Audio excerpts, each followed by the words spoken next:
Buenas noches, Pavel Zarubin, canal de televisión Rusia. El principal tema mundial de estos últimos días es el plan de paz de Trump. Y por supuesto, tenemos muchas preguntas para usted. ¿En qué medida el proyecto que se publicó inicialmente de manera no oficial tiene en cuenta nuestra posición? Hemos recibido ya la versión modificada del documento después de las negociaciones entre Estados Unidos y Ucrania. ¿Cuándo, en consecuencia, comenzarán las negociaciones ruso-estadounidenses que, según escuchamos, sobre este documento no se han llevado a cabo ni se están llevando a cabo? ¿Cuándo vendrá Steve Witkoff a visitarle? Y ahora, ¿qué piensa usted sobre las perspectivas de una solución pacífica? Entonces, respecto al proyecto de tratado, pero no hubo ningún proyecto de tratado. Lo que hubo fue un conjunto de cuestiones que se propuso discutir y formular de manera definitiva. En general, ya lo he dicho muchas veces, este asunto. Antes de mi visita a Estados Unidos, antes de la visita a Alaska, discutimos esto con los negociadores estadounidenses. Y después de eso surgió esa importante lista de posibles acuerdos de 28 puntos. Y, como ya he anunciado públicamente, nos fue transmitida por ciertos canales. Nos familiarizamos con ella. Después de eso, se celebraron negociaciones en Ginebra entre la delegación estadounidense y la delegación ucraniana. Y ellos, según entendí, claramente decidieron entre ellos que esos 28 puntos debían dividirse en 4 partes separadas. En general sí, y todo eso nos fue transmitido. En general estamos de acuerdo en que esto puede servir como base para futuros acuerdos. Sería descortés de mi parte hablar ahora de algunas opciones definitivas, pero dado que no las hay, algunas cuestiones son de carácter fundamental. Y en general vemos que la parte estadounidense, en cierto modo, tiene en cuenta nuestra posición que se discutió antes de Anchorage y después de Alaska. En algún momento definitivamente necesitamos sentarnos y discutir seriamente algunos temas concretos. Todo debe ser expresado en lenguaje diplomático, porque una cosa es decir en términos generales que Rusia no tiene intención de atacar a Europa. Eso nos suena gracioso, ¿verdad? Nunca hemos tenido esa intención, pero si ellos quieren oírlo de nosotros, bueno, vamos a dejarlo por escrito. No hay problema. Simplemente allí hay personas que, me parece, no están del todo en sus cabales. Cuando públicamente o algún estafador quieren obtener algo por eso y públicamente le dicen a su población, a sus ciudadanos, que Rusia se está preparando para atacar a Europa y necesitamos fortalecer urgentemente nuestro potencial de defensa, o bien están sirviendo los intereses de la industria de defensa de empresas privadas, o en este contexto intentan de alguna manera aumentar sus propios índices de popularidad interna, teniendo en cuenta el lamentable estado de la economía y la esfera social. Es difícil decir qué los motiva, pero desde nuestro punto de vista, esto es un completo disparate, es una mentira directa. Sin embargo, si esto ya ha sido promovido en la conciencia pública, si han asustado a sus ciudadanos, ellos quieren escuchar que no tenemos intención alguna y que no está en nuestros planes ningún plan agresivo respecto a Europa. Por favor, estamos dispuestos a dejarlo constar de la manera que sea. Quizás ahí radique el sentido, teniendo en cuenta que si queremos sentarnos todos juntos a hablar y discutir y poner ciertos puntos claros en cuestiones de seguridad europea común, probablemente sí, nosotros mismos lo propusimos en su momento. Si nuestros socios occidentales, como los llamamos de nuevo, quieren esto ahora, por favor, estamos dispuestos, pero entendemos, hay que sentarse y discutirlo seriamente. Allí cada palabra tiene importancia. O, por ejemplo, en uno de los documentos se menciona que debemos resolver la cuestión de la estabilidad estratégica junto con nuestros socios estadounidenses. Pero, por favor, ¿acaso estamos en contra? Si eso es precisamente lo que propusimos. Incluso propusimos a la administración Obama llegar a acuerdos sobre algunos temas. Escuchamos un sí, sí, y luego, justo un mes antes de que la administración Obama se fuera, desde la Casa Blanca, bueno, todo se estancó. Ahora se nos está acabando otro tratado, el START. En febrero termina. Si no quieren hacer nada, pues no hace falta. Pero de estos documentos vimos que en general hay un deseo de volver a estos temas. Cada una de estas cuestiones es, de hecho, para una dirección aparte, muy seria. Sin duda, estamos preparados para una discusión seria al respecto. La próxima semana, una delegación estadounidense debe venir a Moscú. Sí, adelante. Olga Matbeva, de la emisora de radio Mayak y Bestip FM, en continuación a la pregunta de la colega. Díganos, por favor, ¿quiénes serán los principales negociadores por parte de Rusia? Y también hubo informes sobre negociaciones en Abu Dhabi. ¿Qué está ocurriendo allí? ¿Son procesos paralelos? ¿Y puede contarnos quién está hablando con quién allí y qué está sucediendo? Gracias. ¿Quién es el negociador por parte rusa? Eso es evidente. El Ministerio de Asuntos Exteriores. Cuando nos sentemos a la mesa de negociaciones, discutiremos de manera concreta y seria cada uno de los puntos propuestos para el debate. El Ministerio de Asuntos Exteriores por parte de la Administración es Medinsky Vladimir Rostislavovich, asistente del presidente. Él se ha encargado de esto desde el principio.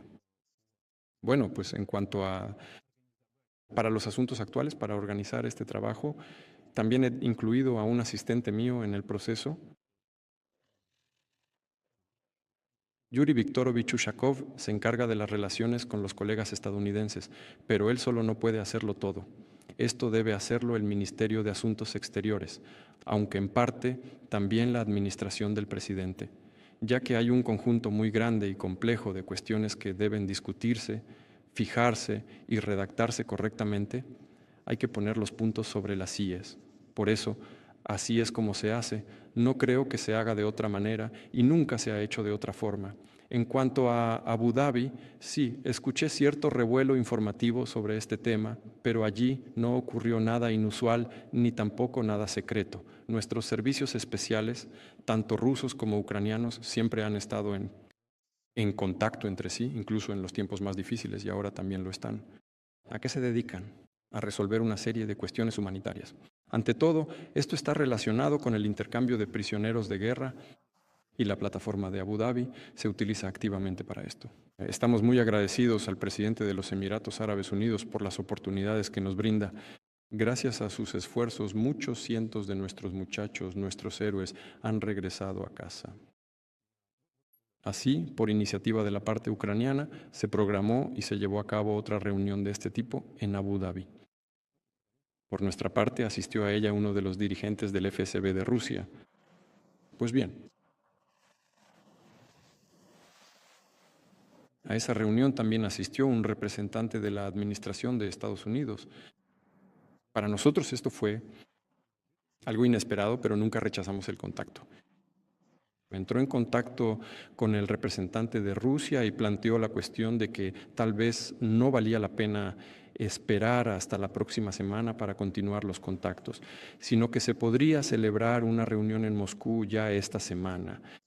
Bueno, me enteré de esto solo cuando el avión aterrizó en Bishkek, pero de todos modos, dije que estamos listos, por favor, en cualquier momento. La cuestión es tan importante para todos y para nosotros que estamos dispuestos a volar en cualquier momento del día o de la noche. Hoy por la noche regresamos y directamente el jueves se puede, el viernes, el sábado, el domingo, cuando quieran. Pero acordamos que nosotros lo definiremos y la administración del presidente de EU también decidirá quién y cuándo debe venir. Esta es la información más reciente. Ayer me informaron que el presidente Trump tomó la decisión de que finalmente, tal como se había acordado antes, hubo tal acuerdo previamente. La reunión es propuesta por la parte estadounidense en Moscú para la próxima semana. Por favor, siempre estamos abiertos. Bueno, ¿y quién representará a Estados Unidos por parte estadounidense? Pero eso ya, por supuesto, debe decidirlo el presidente de los Estados Unidos. Por eso los esperamos en la primera mitad de la próxima semana. Sí, adelante. Gracias. Andrei Kolesnikov, del periódico Kommersant. Vladimir Vladimirovich, usted insistirá en que la cuestión territorial, sobre todo en lo que respecta al Donbass, debe resolverse aquí y ahora y para siempre, ¿o estaría dispuesto a posponerla, por así decirlo, hasta tiempos mejores? Y si me permitiría hacerle una pregunta más, ¿Aceptaría usted volver al grupo del G7 o al G8, como prevé una de las opciones del Plan de Arreglo Pacífico, es decir, junto con todas esas personas para mayor claridad sobre la posibilidad de regresar en conjunto con todos los miembros involucrados? En cuanto al G7 o G8, nosotros no pedimos entrar allí, nos invitaron en su momento y trabajamos allí. Es una plataforma para coordinar ciertas posiciones. Debo decir que, preste atención, además,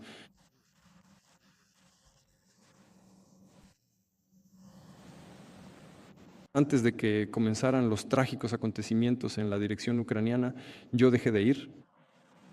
¿No se dio cuenta? Sí.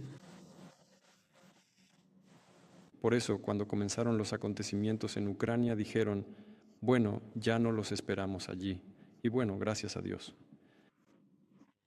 Que nosotros allá, y no recuerdo quién, si no me equivoco, el gobierno fue una vez y yo la primera vez rechacé porque realmente no veía sentido. Justo coincidió con el momento de la formación del gobierno después de la elección del presidente en 2019, pero nunca nos negamos a los contactos, siempre estamos abiertos a la cooperación. Sin embargo, en primer lugar, nadie nos ha invitado allí. No he escuchado ni recibido ninguna propuesta oficial. En segundo lugar, sabemos cómo la abrumadora, la mayoría de los participantes de esta asociación,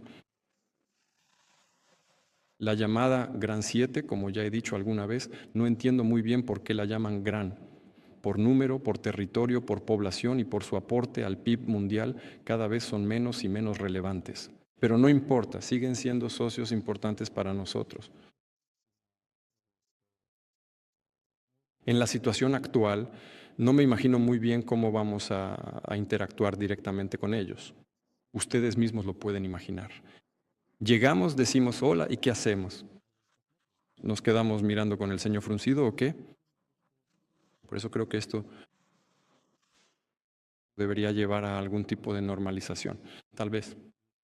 Si implementamos todas las propuestas que recibimos dentro de esa lista que nos entregó la administración estadounidense, tal vez eso sirva como ciertas condiciones para contactos bilaterales o multilaterales. Pero es pronto para hablar de esto. Sí. Mire, se lo diré muy brevemente. Creo que enseguida quedará claro de qué se trata. Hasta ahora nosotros seguimos recibiendo propuestas sobre el cese de las hostilidades aquí, allá. Las tropas ucranianas se retirarán de los territorios que ocupan, entonces cesarán las hostilidades. Si no se retiran, lograremos esto por la vía armada. Eso es todo. Sí, por favor. Gracias. Edmond Salvanov, NTV.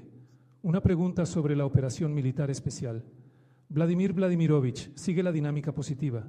Si es así, ¿dónde se observa el avance más activo ahora? Gracias. En todas las direcciones, ¿no? Sin excepción, se mantiene una dinámica claramente positiva. Además, el ritmo de movimiento de nuestras tropas en todas estas direcciones está aumentando. Aumenta notablemente. Pero ahora mismo no quiero cometer ese error. En cuanto a la cantidad de kilómetros, pero mes a mes, la cantidad de territorios, digamos, recuperados por nuestras tropas en todas las direcciones principales está aumentando. Es decir, el ritmo de avance de las tropas está aumentando. Pero el principal problema para el enemigo es que la diferencia cada vez más amplia y significativa entre sus pérdidas y la cantidad de militares capacitados que realmente son capaces de mantener la línea de contacto de combate está creciendo. En octubre, según creo, fueron más de 47,000 y las pérdidas fueron de 47,500. No lograron reclutar por movilización forzosa, en realidad más de 16,500 y devolvieron de los hospitales alrededor de 14,500 o 15,000. Pero si se calcula todo exactamente con decimales, el saldo negativo es de 15,000 y el mes anterior el saldo negativo fue de 10,000. Es decir, la brecha está aumentando constantemente. A esto hay que añadir también los desertores. La deserción es muy alta y esto se ve no solo en nuestros medios de comunicación. en los informes del Ministerio de Defensa, sino también en los medios de comunicación occidentales. Es prácticamente imposible mantener esto. Por lo tanto, ya es poco probable que se pueda hacer algo al respecto. La dinámica es positiva en todos.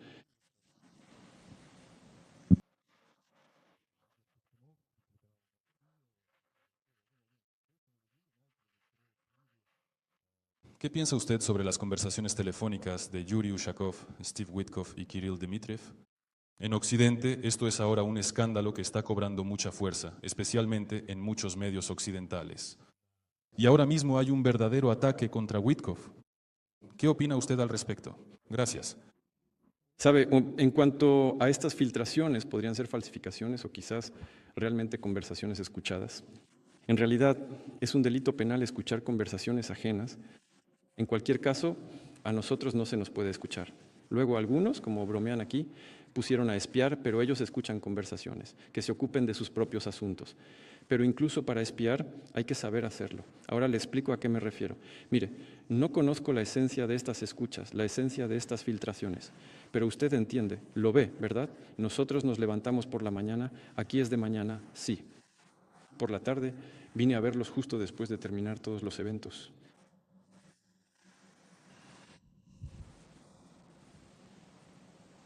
¿Cuál es, en mi opinión, el problema principal allí? El asunto no somos nosotros. La cuestión es cómo se desarrolla la lucha de diferentes opiniones en el occidente colectivo, en los propios Estados Unidos, sobre lo que está ocurriendo y lo que se debe hacer para detener la guerra, detener las acciones militares. Nos reunimos con el señor Witkoff antes de llegar a Anchorage, luego, posteriormente, visité el estado de Alaska y se llevaron a cabo ciertas negociaciones importantes. En general, quiero subrayar, al menos, esa fue la impresión que me quedó tras todo lo ocurrido.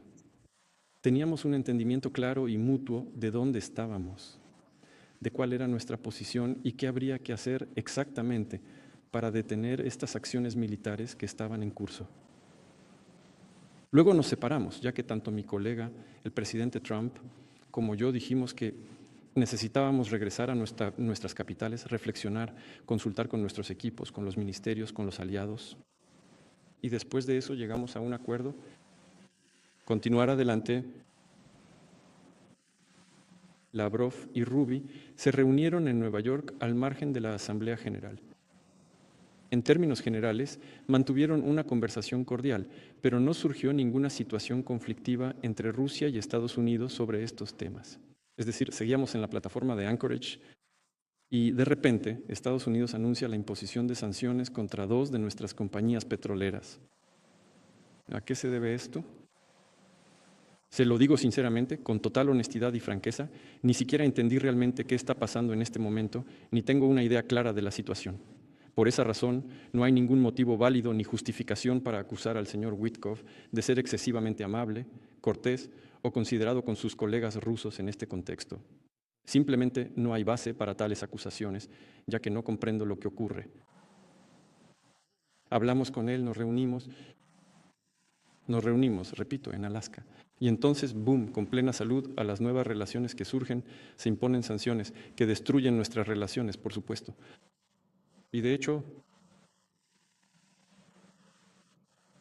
repito, no nos queda completamente claro, en absoluto, qué tipo de señal es esta.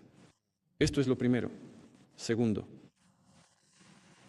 al parecer, el señor Witkoff viaja a Moscú en nombre del presidente Trump para negociar con nosotros.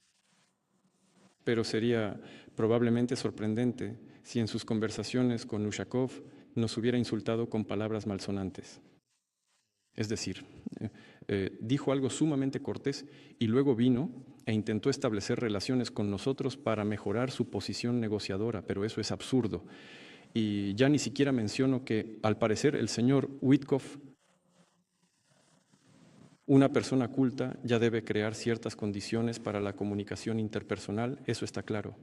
Y por último, lo más importante, llevo varios meses conociendo al señor Witkoff. Su amistad con el presidente Trump dura ya muchos años, quizás décadas.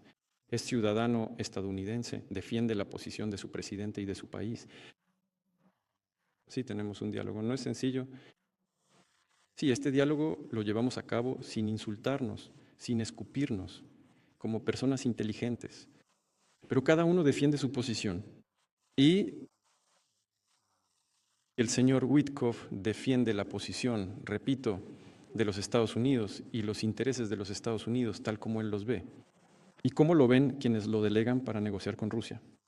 Estas personas no son solo el presidente Trump. Me parece que también son personas del ámbito militar, diplomático y de los órganos administrativos de Estados Unidos en el sentido amplio de la palabra.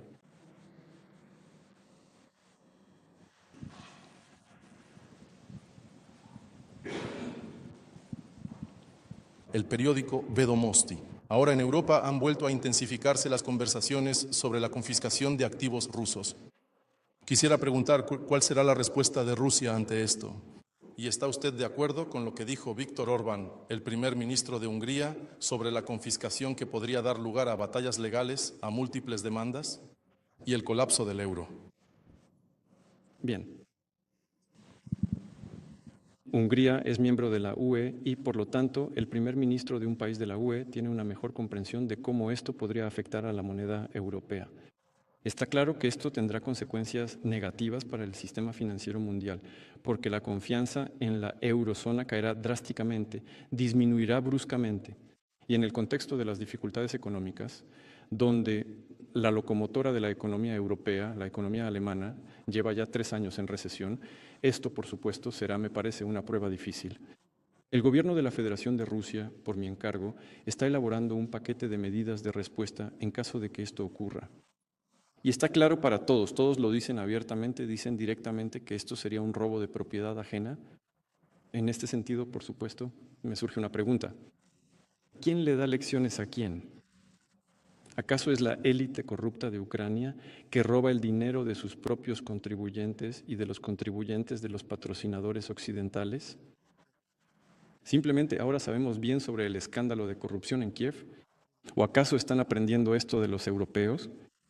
O tal vez los europeos están aprendiendo de la élite ucraniana. En cualquier caso, ambos son robos. Así es como lo vemos y estamos preparando medidas de respuesta, pero algunos gobiernos las anunciarán más adelante si esto sucede.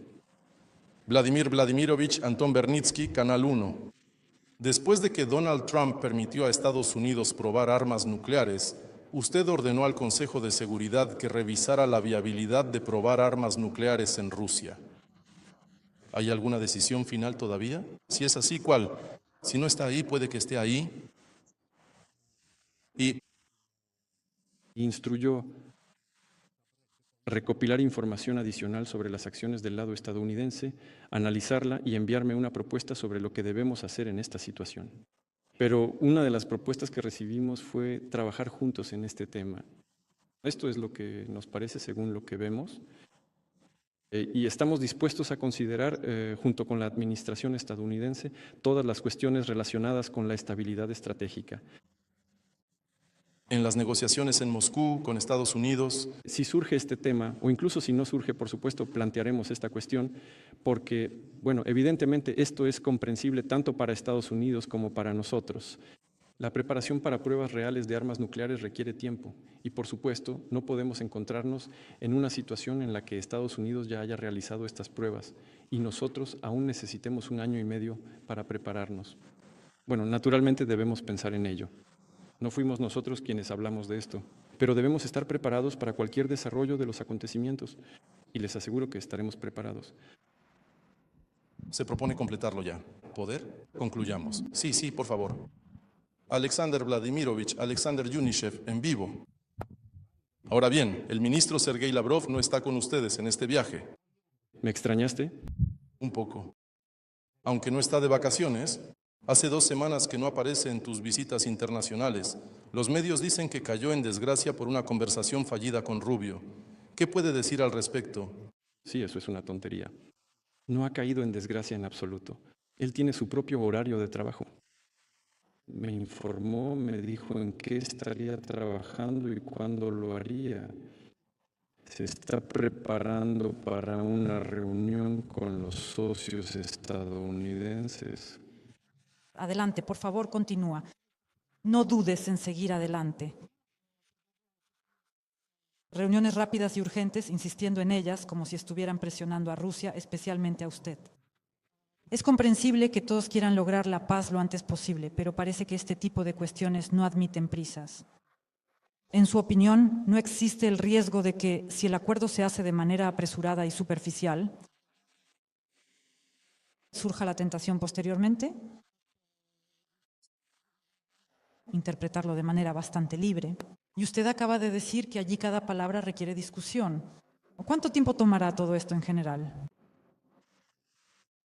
He llamado especialmente su atención sobre esto, sobre el hecho de que cada una de las cuestiones expuestas en esas listas de preguntas que nos han entregado tiene una importancia muy grande, si no es que clave. Cada una de ellas es un tema clave, ¿entiende? Por lo tanto, esto requiere una seria consideración. Y probablemente algunos de nuestros socios estén esforzándose por resolver estos problemas lo más rápidamente posible. Bueno, ¿por qué? Ya hemos preguntado a mis colegas aquí sobre lo que está sucediendo en la línea de contacto. Preguntaron sobre la posición de los negociadores estadounidenses. Bueno, ¿qué pasa? Bueno, mira, digamos que ahora vuelvo a Kupianskaya, ¿verdad? Bueno, empecemos por la zona de responsabilidad de nuestro conducto central, el centro. ¿Dónde se llevan a cabo las principales actividades allí? En la dirección de Krasnoarmeysk y alrededor de la ciudad de Dimitrov. Krasnoarmeysk y Dimitrov están completamente rodeados, igual que en su momento lo estuvo Kupiansk. El 70% del territorio de Krasnoarmeysk está en manos de las Fuerzas Armadas rusas. En el sur de la ciudad de Dimitrov, el grupo enemigo ha sido aislado y se está dispersando por toda la ciudad. Y nuestras tropas pasan a su destrucción sistemática y luego ¿qué? Mirar el mapa, mover la mirada al mapa a lo largo del este, noreste, allí más. Komsomolsk. Así, al norte de la ciudad de Krasnodar, en la región sur de Rusia, se encuentran también las localidades de Komsomolsk, Kupiansk, Slaviansk y un poco más al norte, ya en dirección noreste, se sitúa la ciudad de Seversk. En Komsomolsk, dentro de la ciudad, se están llevando a cabo combates y ya una cantidad significativa de edificios ha sido liberada por nuestras tropas. Y el avance continúa. En cuanto a Seversk, que mencioné, ubicada al noreste, nuestras tropas se han acercado a esta ciudad desde el este, el sur y el norte. En la ciudad se están desarrollando intensos combates. De según creo, 8.000 edificios, 1.700 están en nuestras manos. Y ustedes entienden, si se ha avanzado desde el norte, el sur y el este, bueno, ¿a qué está llevando todo esto? Es una cuestión muy complicada para la parte ucraniana, para las Fuerzas Armadas ucranianas. Entonces, si miramos hacia el norte, la ciudad de Seversk, de 8.000 edificios, de 8.000 creo, sí, como mencioné antes sobre Seversk, de 8.000, 1.700. Luego, si miramos, allí está operando el grupo norte, Volchansk. Está casi completamente en nuestras manos. Esto es en la dirección de Kharkov. Ahora miren lo que está ocurriendo en la región de Zaporilla. En la región de Zaporilla, el enemigo ha construido durante 10 años, desde 2014 incluso. Empezaron a preocuparse por esto y luego la reforzaron. Una zona fortificada frente a la cual está nuestro grupo Dnieper. La zona fortificada es seria, nuestro grupo Dnieper está trabajando allí. En algunos sectores, gracias al heroísmo de nuestros muchachos, están rompiendo la defensa en puntos clave. Pero el asunto no es solo ese. La cuestión es que nuestro otro grupo, ha roto la defensa del enemigo, avanza a un ritmo rápido y constante por el norte de la región de Zaporilla, en la frontera que separa las regiones de Zaporilla y Dnipropetrovsk, una zona que ha sido escenario de numerosos acontecimientos recientes. Repito, avanza a un ritmo muy rápido, ya se han acercado a este punto. La ciudad de Uliápol. Es un importante punto logístico. Ya se han acercado a 1,5 kilómetros o 2 de Uliáipol. Si la tomarán en un futuro próximo o no, aún no se sabe, pero seguro que seguirán avanzando. ¿Qué significa esto? Esto significa que las tropas del grupo Vostok prácticamente están rodeando toda esta zona fortificada de las Fuerzas Armadas de Ucrania desde el norte. Por un lado, nuestro grupo Dnipro está frente a ellos y el grupo Vostok los rodea por el norte. Y esto puede llevar al colapso del frente en este sector.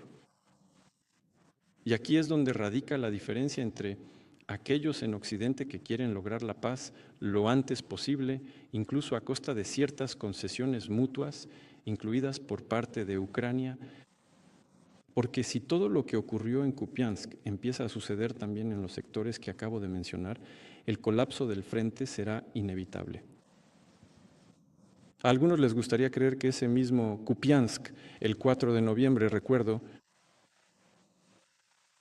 el jefe del régimen de Kiev anunció que en 5 a 7 días estaría en manos de las Fuerzas Armadas de Ucrania. Ahora, como se sabe, el grupo enemigo allí ha sido completamente eliminado. La ciudad está totalmente bajo nuestro control, así como la orilla izquierda del río Oskol. Aún quedan bloqueados 15 batallones más, es decir, 3.500 personas, y algunos de nuestros comandantes dicen que ciertos militares en Istok, en esa zona, ya parecen vagabundos. No es una broma. Bueno, imagínate dejar a 3.500 personas allí, abastecerlas con drones, comida, municiones y equipamiento desgastado, pero eso es imposible. Llevan en ese estado ya no sé cuántas semanas y ahora prácticamente están aislados. Así que aquellos en Occidente que entienden a lo que esto puede llevar, insisten en que se detengan las hostilidades lo antes posible, incluso si eso requiere que el régimen de Kiev haga algunas concesiones. Porque entienden que si comienza el colapso del frente en ciertos sectores, entonces las Fuerzas Armadas de Ucrania perderán por completo su capacidad de combate, perderán sus unidades más capacitadas para el combate, tal como está ocurriendo ahora en la zona de Krasnoarmeysk. Y dicen, basta ya, conserven el núcleo de las Fuerzas Armadas y su propia estatalidad. De eso es de lo que hay que preocuparse, dicen los representantes de este punto de vista. Y otros que creen que Kupiansk ya ha vuelto a estar bajo el control de las Fuerzas Armadas de Ucrania, insisten en continuar las hostilidades hasta el último ucraniano. Esa es la diferencia entre los enfoques. Y quienes atacan al señor Witkov son representantes de ese otro punto de vista, que quieren, junto con el establishment ucraniano, robar dinero y continuar las hostilidades hasta el último ucraniano. Ya lo he dicho públicamente, en principio estamos preparados para ello. Adelante. Hola, Vladimir Vladimirovich, soy Ekaterina Lazareva, de la agencia Uraru. Tengo una pregunta en nombre de mis colegas. Si volvemos a los planes de paz, está el plan de paz de Trump, existe un plan alternativo de Europa, pero ¿hay claridad sobre con quién hablar, negociar y firmar los documentos finales por parte del liderazgo político de Ucrania o tal vez ya del liderazgo militar? ¿Usted sabe firmar documentos oficiales? Con el liderazgo ucraniano no tiene sentido. Ya he hablado muchas veces sobre este tema. Considero que el liderazgo ucraniano cometió un error estratégico fundamental cuando tuvo miedo de ir a las elecciones presidenciales. Después de eso, el presidente perdió su estatus legítimo. Rusia también está en estado de conflicto armado, al igual que Ucrania. Pero nosotros celebramos elecciones presidenciales y hace poco también elecciones municipales y los órganos de poder regional. Nosotros hacemos todo eso, pero ellos por alguna razón no. En cuanto se firmen acuerdos de paz de cualquier tipo y cesen las hostilidades, hay que poner fin de inmediato al estado de ley marcial impuesto. Y si se levanta la ley marcial, hay que convocar inmediatamente elecciones. Pero en las condiciones actuales para el liderazgo político vigente de Ucrania, es difícil contar con la victoria sin manipulaciones. Bueno, casi imposible, creo yo. Aunque, por supuesto, como decía Stalin, no importa quién vote, importa quién cuenta los votos. Y nadie ha eliminado el recurso administrativo. Pero aún así, es una situación difícil para ellos. Pero después de eso hay que celebrar un referéndum sobre todas las cuestiones territoriales. Así está escrito en la Constitución. Y luego el referéndum debe ser confirmado por el Tribunal Constitucional. ¿Y qué está pasando con el Tribunal Constitucional? Yo también ya he hablado de esto. Recuerdo que cuando el liderazgo político le exigió al Tribunal Constitucional que confirmara las facultades del presidente, el Tribunal Constitucional no estuvo de acuerdo. ¿Entienden? Se negó a responder. Porque en la Constitución solo hay un mandato, 5 años, eso es todo, adiós. La prórroga no está prevista. Pero ahora se puede entrar en estos detalles en todo tipo de tecnicismos jurídicos, pero la prórroga no está prevista, ni siquiera en condiciones de declaración de la ley marcial. Solo la Rada tiene derecho a prorrogar sus facultades en tiempos de guerra. El presidente no. Por lo tanto, él mismo, como funcionario, no puede escribirlo. Pero luego se necesita la confirmación del Tribunal Constitucional. Pero cuando se le pidió al Tribunal Constitucional que confirmara las facultades y el tribunal se negó, ¿saben lo que hicieron? No sé si ya lo mencioné o no, pero es gracioso. El Servicio de Seguridad dejó de dejarlo entrar a su lugar de trabajo. Él llegó al trabajo, tocó la puerta y le dijeron, lárgate. Y al final huyó al extranjero.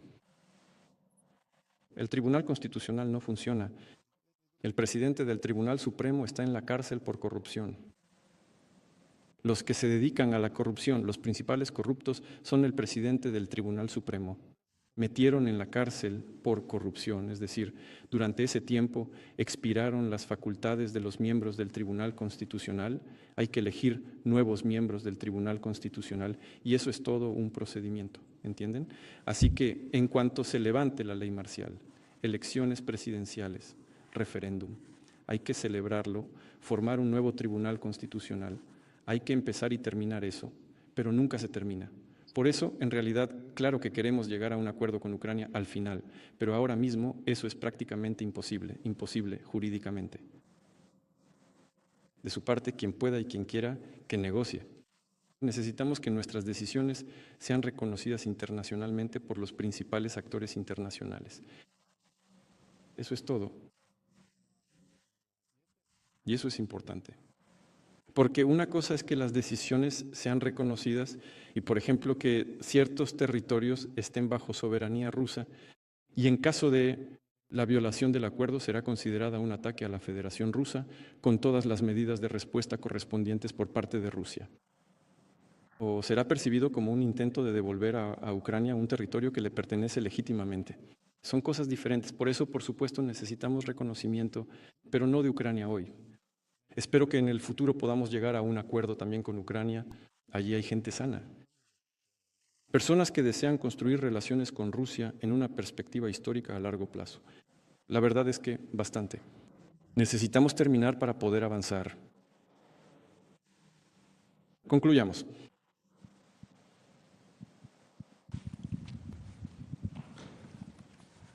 Hola, mi nombre es Kirill Atukin, Rossiyskaya Gazeta.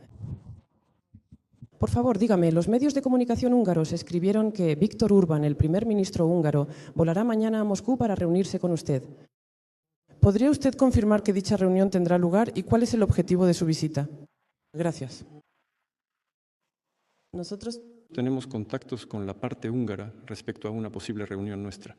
Siempre nos alegra recibir en Rusia a cualquiera de nuestros socios, incluidos aquellos que, a pesar de su comportamiento agresivo, y a nuestros colegas europeos, pero